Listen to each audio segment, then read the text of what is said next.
Driving anxiety is no different than any other anxiety. It's just a feeling and a bunch of thoughts that come up when you happen to be driving, right? So I think that's important to see, though. It's not its own, I know it feels like its own special thing, and it may happen in the car and not outside of the car, but truly the same thing's happening, whether someone has flying anxiety or anxiety around doctors or whatever it is. What's happening is energy. We're feeling a lot of energy. And then our mind is racing, trying to explain that energy and telling old stories that aren't true.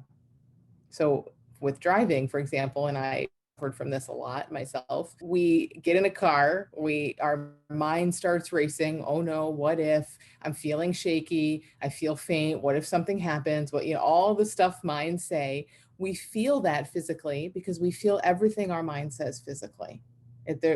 Thought and feeling are the same thing. They're two sides of the same coin. So if your mind is saying, oh no, what if, or last time I drove this happened, or whatever it's saying, you're going to feel that. Your heart's going to race, all the stuff that happens. And there's a story going on about driving.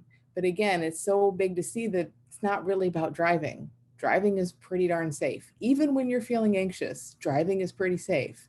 But our mind convinces us that it's not. So I know when I was going through a lot of anxiety, if someone would have told me, oh, do this next time you're in the middle of a panic attack, I couldn't even remember my name. Like I wasn't going to do a strategy. So I think what's helpful is for people to explore what's really going on when they're feeling decent, before you get in the car, and just that in an ongoing way to see, wow, yeah, my mind goes back and replays a scary story when I think about driving or when I start to drive. But truly, this has nothing to do with actual driving. This is a story. It's like any fairy tale. It's like any movie you watch on TV. It's a story our mind plays that just feels so real and true and likely that we get really caught up in it. That's the only difference between driving anxiety and watching a fictional movie, honestly, is that the driving anxiety, our mind jumps in there and says, yeah, this is really valid and this could happen. And look at how fast my heart's beating, and it all takes off. Whereas with a movie, our mind says, oh, that's just a movie. That is the only difference.